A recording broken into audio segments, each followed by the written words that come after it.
Salam sejahtera Malaysia. Denyut nadi suara rakyat bergema di channel ini. Sebelum kita mulakan berita pada hari ini, jangan lupa tekan butang subscribe, like dan share. Sila tinggalkan komen anda. Denyut nadi suara rakyat terus bergema di channel ini.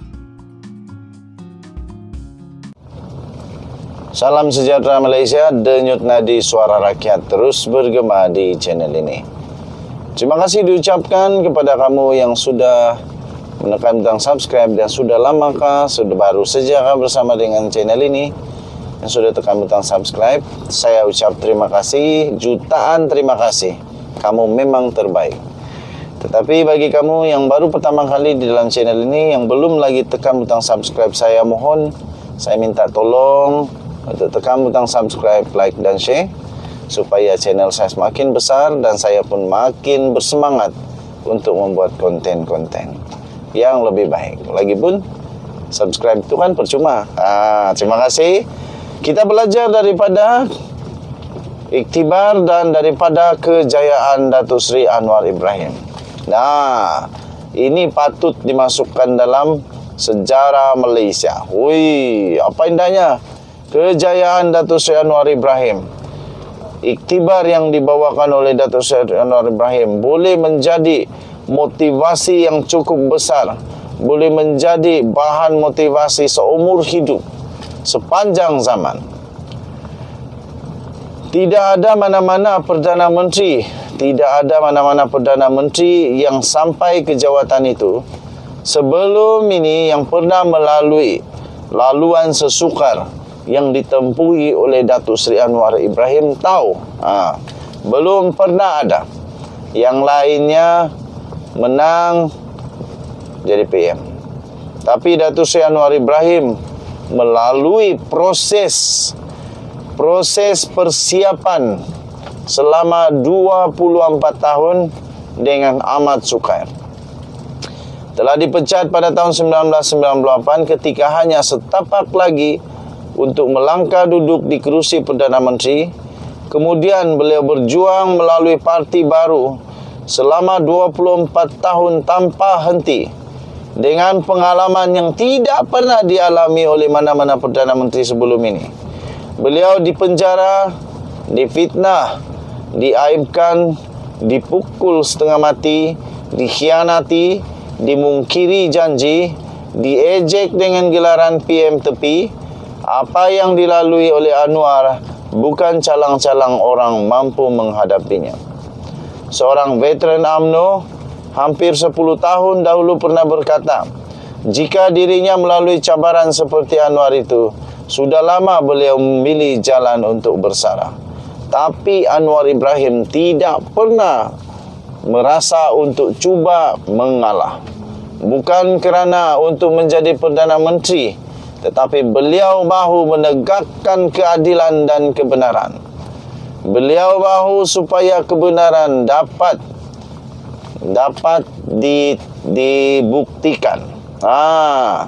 Hari ini dengan dikira lengkap semua pengalaman manis, pahit, sedih dan duka yang telah dilaluinya, Datuk Seri Anwar Ibrahim akhirnya berjaya juga menduduki kerusi Perdana Menteri.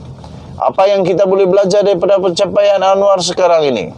Sekurang-kurangnya ada 3 sifat yang dimiliki Datuk Seri Anwar Ibrahim yang mendorong kepada kejayaannya untuk menjadi Perdana Menteri, tuan-tuan dan puan-puan. Pertama, kecekalan beliau dalam usaha dan tanpa berputus asa, tanpa berhenti, tanpa kenal erti penat.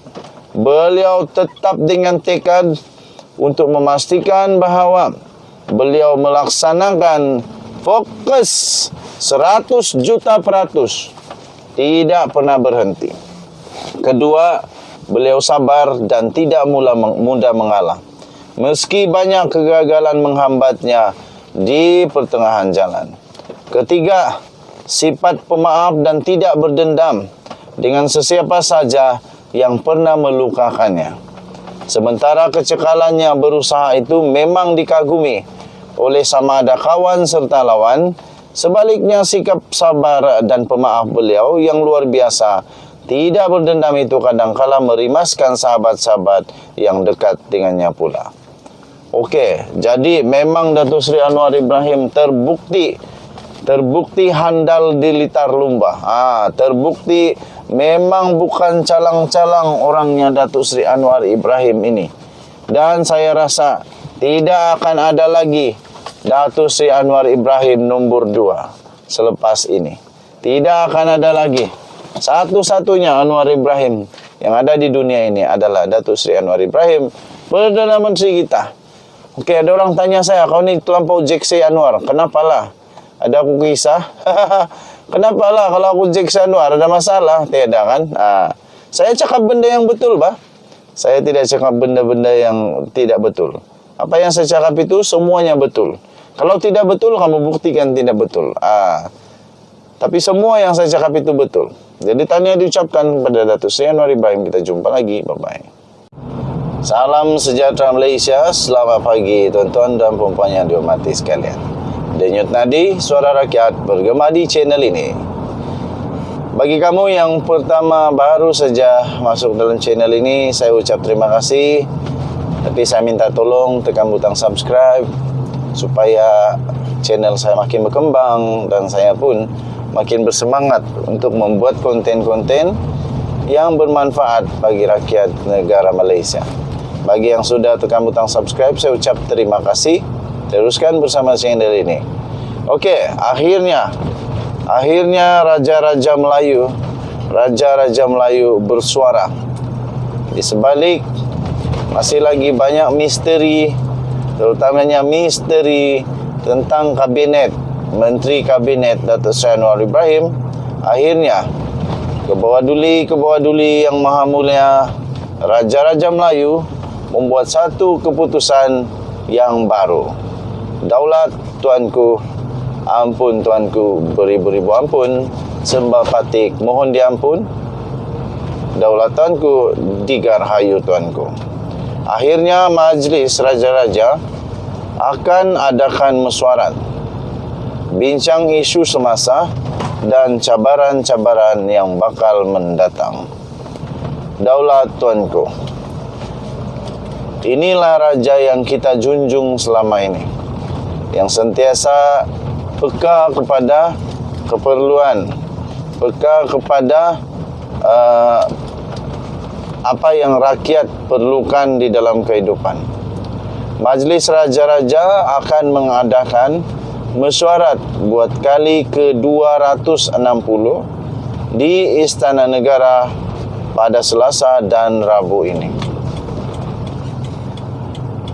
Pramesyuarat atau disebut sebagai pre-council dijangka akan bermula sekitar jam 10 pagi hari ini. Majlis Raja-Raja Melayu Malaysia dijangka akan menyentuh perkembangan semasa dan cabaran-cabaran yang bakal mendatang di negara Malaysia. Saya pasti Majlis Raja-Raja akan berbincang tentang perkara-perkara yang penting berkenaan dengan pemerintahan, berkenaan dengan kehidupan rakyat, berkenaan dengan banyak lagi. Dijangkakan antara perkara yang mengisi agenda mesyuarat adalah mengenai kemajuan hal ehwal agama Islam dan pembaharuan institusi Islam di negara Malaysia. Sebelum ini, Seri Paduka Baginda Yang di-Pertuan Agong Al-Sultan Abdullah Riyayatuddin Al-Mustafa Billah Shah telah berkenan untuk membuat perbincangan dengan Majlis Raja-Raja Melayu untuk satu perbincangan khas bersama mereka baru-baru ini berkenaan dengan pelantikan Perdana Menteri dan pembentukan Kerajaan Perpaduan. Perbincangan khas yang telah berlaku dulu itu bertujuan untuk Seri Paduka Baginda mendapatkan pandangan daripada Raja-Raja Melayu bagi membuat keputusan demi kepentingan dan kesejahteraan negara dan rakyat. Maka dengan itu, tuan-tuan dan puan-puan, selepas saja perbincangan khas tersebut, maka Datuk Seri Anwar Ibrahim telah diperkenan, dilantik, diangkat menjadi Perdana Menteri Malaysia yang ke-10. Jadi tuan-tuan dan puan-puan yang dihormati sekalian, memang raja-raja dan di Persekutuan Agung adalah payung bagi negara kita. Dikala tidak ada lagi sesiapa pun yang mampu untuk membuat keputusan, dikala ahli-ahli politik saling bercakaran mencari siapakah yang boleh memenangi apa sajalah pertandingan dan tidak ada keputusan yang boleh dicapai. Akhirnya ke bawah duli yang maha mulia, Raja-Raja Melayu menjadi payung negara kita. Terbukti mereka inilah menjadi penyelamat kepada demokrasi negara kita. Terbukti mereka inilah yang akan membuat negara kita terus aman damai, terjamin keamanan, kesejahteraan, kemakmuran negara Malaysia. Denyut nadi suara rakyat bergema di channel ini. Jangan lupa tekan butang subscribe, like dan share. Kita jaga kita, Malaysia kita punya. Kita jumpa lagi.